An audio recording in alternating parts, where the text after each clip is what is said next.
eu passei a enfrentar abuso sexual por parte de um familiar da minha madrasta, que era muito presente, né? Todos os finais de semana que eu estava com eles, ele estava junto. Então, ali, eu não sei exatamente a data, assim, entre 7 e 8 anos, Sim. eu sofri o primeiro abuso da parte dele. E era algo assim, hoje eu vejo, abusador é terrível, né? Então, ele conseguia achar brechas mesmo com pessoas na casa.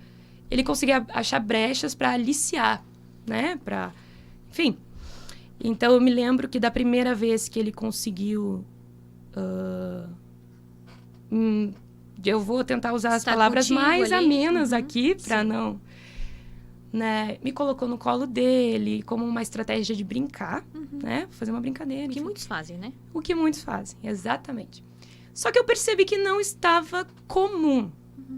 Mas sendo muito nova, eu não tinha ainda essa percepção do que estava acontecendo nesse primeiro contato.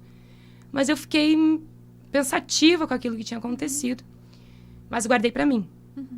Eu não falava, sabe? Apesar de ser uma criança extrovertida, eu era extrovertida pra rir, brincar, fazer piada, mas nunca como uma forma de refúgio, sabe? Sim. Pra que ninguém visse o que realmente estava acontecendo dentro de mim, da minha mente. E eu comecei a pensar que havia algo errado. E aquela começou a ficar mais frequente. Ele procurava uma forma de carinho, né? Uma criança, alguém tá tendo um carinho com a criança, enfim. Vai no tio, mas o tio quer Mas brincar o contigo, tio lá, dá um abraço no tio. tio. E eu comecei a Nossa. sentir uma repulsa muito grande. Sim. Nojo, muito nojo, repulsa. Foi passando o tempo e eu fui guardando aquilo. Comecei a tentar fugir, né? Mas era alguém muito presente. Então, assim, era bem complicado. Da confiança, da família. Da família. Era da família, realmente da família dela. É esse o perfil dos abusadores. Né? Geralmente eles constroem uma confiança assim a ponto de ninguém desconfiar nada. E que a Ninguém criança se torna quase que como mal educada. É. Ai, mas como? Exatamente. Né? A culpa é da criança. Ai, Uhum. Culpabiliza a criança. Era bem isso que acontecia. Eu disse, por quê? Enfim. Aí, chegou um dia que eu pensei, vou falar pra minha mãe. Aí, eu tava voltando da escola, eu disse, a voz embargada, coração acelerado. Eu digo, meu Deus, como que eu vou contar? Vai criar um atrito entre ela e meu pai, vai briga, eu não quero mais briga. Mas eu disse, mãe, aconteceu isso, fulano de tal. Tá. Só que hoje eu compreendo ela. Talvez ela não entendeu a gravidade da situação, né? E também por não querer mais atrito, mais confusão. Ela me disse assim, ó. Filha, foge. Se acontecer isso, tu foge. E provavelmente ela tenha falado mais alguma coisa sobre... Fala de novo, fala... Só que tudo que eu guardei foi foge. A intenção dela era realmente te proteger, te guardar da forma que ela ia conseguir. Porque ela não ia conseguir te privar, digamos, de ir no pai e né? Como tu falou, ia causar uma situação mais complicada, né? Hoje, por muito tempo, eu culpei ela por uma omissão. Sim. Não conseguia compreender. Hoje, como eu digo, olhando ela da perspectiva que o céu olha, que Deus olha, eu consigo entender as limitações dela naquele momento. Só que eu tomei pra mim, a responsabilidade é minha. 9, 10 anos. E eu pensei, se acontecer alguma coisa, a culpa é minha. Então eu tenho que fugir. Eu tenho que achar uma maneira. Eu tenho que me proteger sozinha. E se acontecer, tudo culpa minha. Sim. E aí, teve uma vez que realmente eu senti que foi livramento de Deus.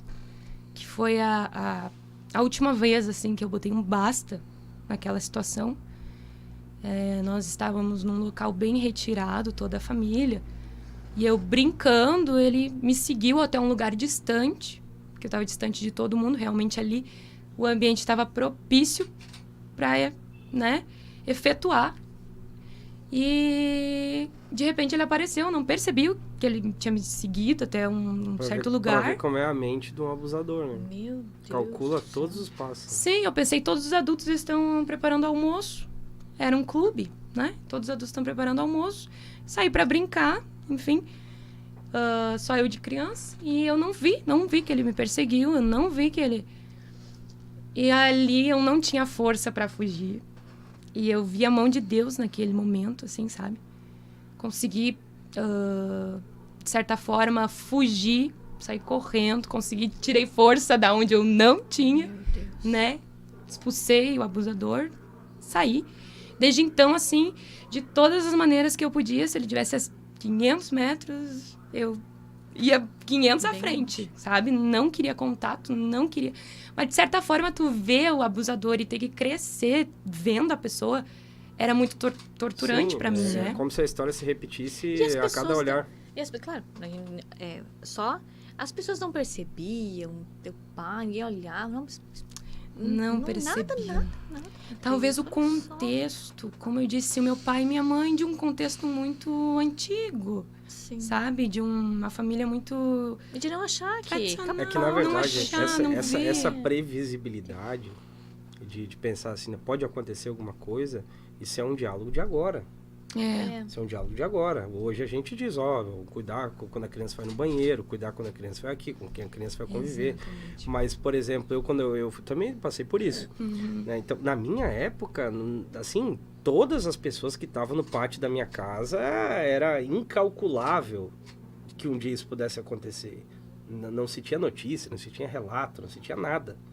Então, às vezes, tu sabia de uma história quando era uma coisa assim... extremamente esdrúxula, assim, exatamente. Criminosa, entendeu? Claro, todos são criminosos, né?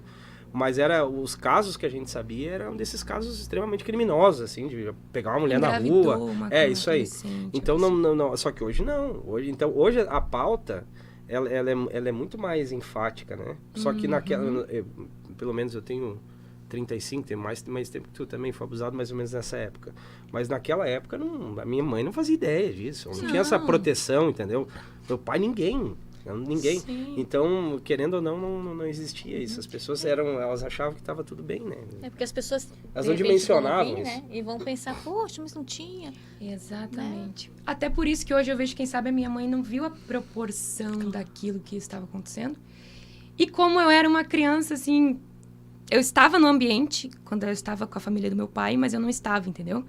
Eu era criança que não queria chamar atenção e... Enfim, que eu pudesse me esconder e eu me escondia.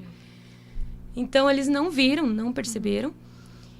E fui convivendo com aquela questão. Só que aí entra na adolescência, as confusões na nossa mente. Eu comecei a pensar que a culpa era minha. Porque eu era uma criança que não era magrinha igual todas as outras crianças. Eu tinha me desenvolvido mais rápido. Eu pensava que a culpa era do meu corpo. Eu pensava que... de certa forma, eu podia ter gerado isso por eu ser eu. Facilitou. Que teria facilitado. Até teve uma época ali entre os meus 14 anos que eu emagreci muito. Queria emagrecer, secar e desaparecer. Na minha cabecinha eu pensava, se eu desaparecer as pessoas não vão me achar bonita e ninguém vai olhar pra mim com segundas intenções e eu não vou ser um produto. Porque gerou na minha cabeça a questão de que todo mundo tava olhando pra mim, qualquer figura masculina, no caso, tá me olhando como um produto, sabe? E aquilo foi gerando muitas disfunções na minha cabeça, atrelada a tudo que eu havia passado, com o relacionamento com a minha madrasta, com a família dela em si, né? Foi gerando muitas questões. E é por isso que eu digo, se eu não tivesse tido um auxílio do Espírito Santo, sabe, diariamente, eu não teria sucumbido. Porque assim, desencadeou a depressão, desencadeou a ansiedade, síndromes, pânico, assim, primeira vez que eu tentei suicídio, eu tinha 9 anos de idade. Estava na minha escola e eu estudava no 2º andar. Mas na minha cabecinha eu pensei, se eu me jogar aqui, eu morro. Hoje eu vejo, se eu me jogasse, eu ia quebrar um membro, alguma coisa, eu menos morrer. Sim. Mas na minha cabecinha eu pensei, olhei pra baixo, assim, e eu disse... Eu era muito triste, frustrada. Chegava o período de ir pro meu pai, eu ficava muito nervosa, ansiosa, tinha que lidar com essa série de frustrações. E eu pensei, não quero viver isso. Eu quero acabar com isso, eu quero acabar com essa dor. Até porque quem tira a sua vida não quer deixar de viver. Não, mas quer terminar com a dor que está sentindo. Exato. E aí eu pensei, quero morrer. Quero me jogar aqui e morrer. Acelerou o coração, eu disse, não posso sair correndo.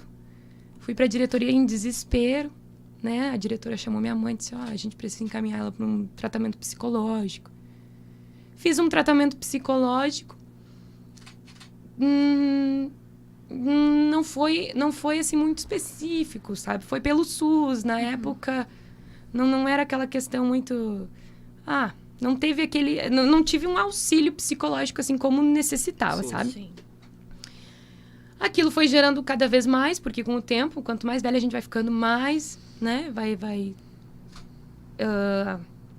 juntando muitas outras coisas. Sim. Comecei a ter muitas síndromes. A minha mãe... Cansei de ver, assim, eu não conseguia dormir sozinha, posar sozinha. A minha mãe tinha que dormir com a mão dada pra mim. Tipo, eu tinha minha cama de solteiro aqui. Por um tempo, a minha mãe teve um outro relacionamento.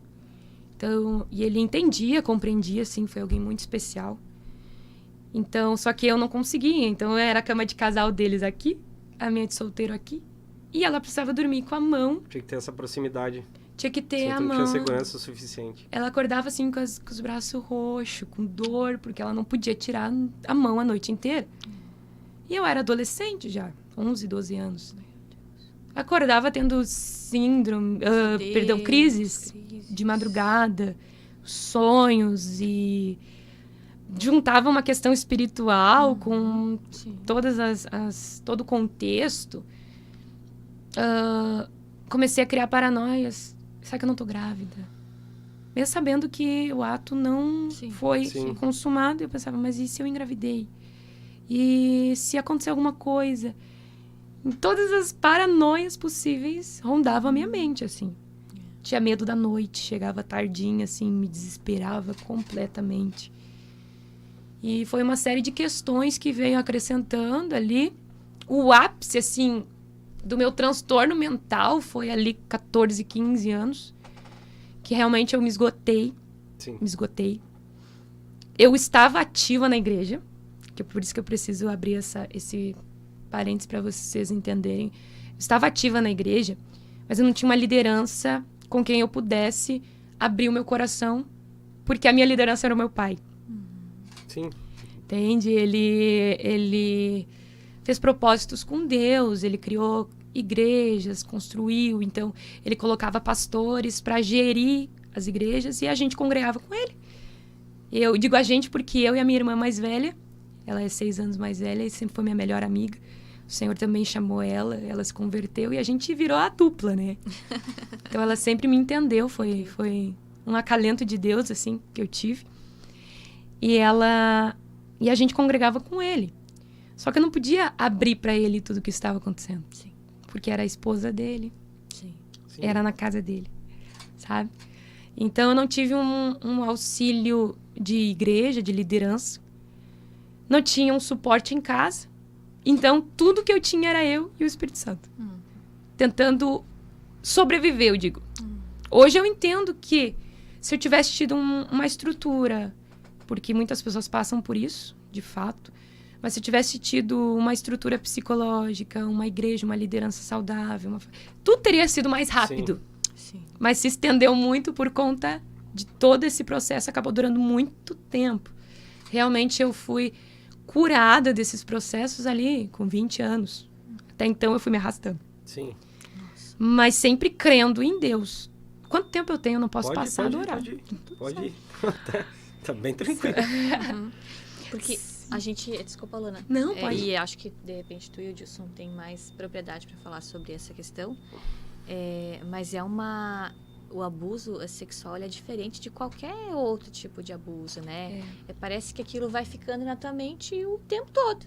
Tu vai ler uma coisa, tá. Tu vai tomar uma água, parece que é algo que vai te perseguindo e tu não consegue seguir. A gente recebeu um pastor aqui, querido, até tu conhece ele, pastor Oséias lá da Serrinha. Sim. O pastor Oséias também carregou isso durante muitos anos e o gatilho para ele começar a pensar sobre isso foi quando eu contei o testemunho para ele. Aí, o que ele me contou, assim, a primeira vez que ele falou sobre o assunto, ele disse que quando tinha uma coisa muito importante na vida dele, legal, assim, vinha a lembrança do abuso. Aí era como se... Era tipo pegar um roubava balde... tudo. Roubava tudo. Escorria, assim, toda a alegria, toda... E ele comenta que isso acontecia muito quando ele tinha, tipo, cultos especiais, assim, que a gente vai pregar uma campanha, Ou ia fazer uma campanha na igreja que ele estava cuidando. Tipo, aquela euforia, puf, ela terminava quando vinha a lembrança. Exatamente. E é exatamente o que acontece. Porque isso prejudica todas as áreas da tua vida. Exatamente. Inevitavelmente. E às vezes até inconsciente, sabe? Tem pessoas que pensam, poxa, eu estou curada. Porque eu não lembro. Mas acaba tendo resultados que inconscientemente vieram do abuso que sofreu. E para cada um também tem um caminho, são caminhos diferentes, né? Eu vejo que tu encarou esse andar solitariamente, né? Tentando se privar de tudo, mas tem outras pessoas que botam a cara no... Tipo, agora terminou todos os freios da minha vida, vou... Já que não me proteger, não me cuidar, não me valorizar, eu não tenho valor mesmo. Acontece assim, muito. Porque eu tinha uma busca frenética na época por provar que eu era rapaz, que eu conseguia pegar um monte de menina. Então, isso aí envolvia prostituição, ambiente... Então, eu me criei nesses ambientes, por quê? Porque aquilo ali era uma forma de eu dizer, não, tô aqui, tô aqui, entendeu? Então para cada um, assim, tem um caminho, mas eu acho que vai ser muito legal esse conteúdo aí para muita gente. Eu acho que vai ser libertador. Hoje, essa é uma das áreas que realmente eu ainda trabalho muito, principalmente quando nós trabalhamos com meninas, adolescentes, aquele ambiente mais propício para te abrir o coração. Às vezes eu trago um pouquinho desse testemunho. Não só meninas, eu digo assim que eu tive experiências agora de ministrações que eu vi adolescentes vindo para frente, meninos. Que haviam passado por um abuso sexual. E eu passei a me interessar muito por essa área. Eu creio que é uma das áreas que Deus me usa hoje, sabe? Com um testemunho, porque Ele me curou. Glória sabe? Hoje eu sou curada e hoje eu posso falar isso abertamente, porque por 20 anos da minha vida eu não falava.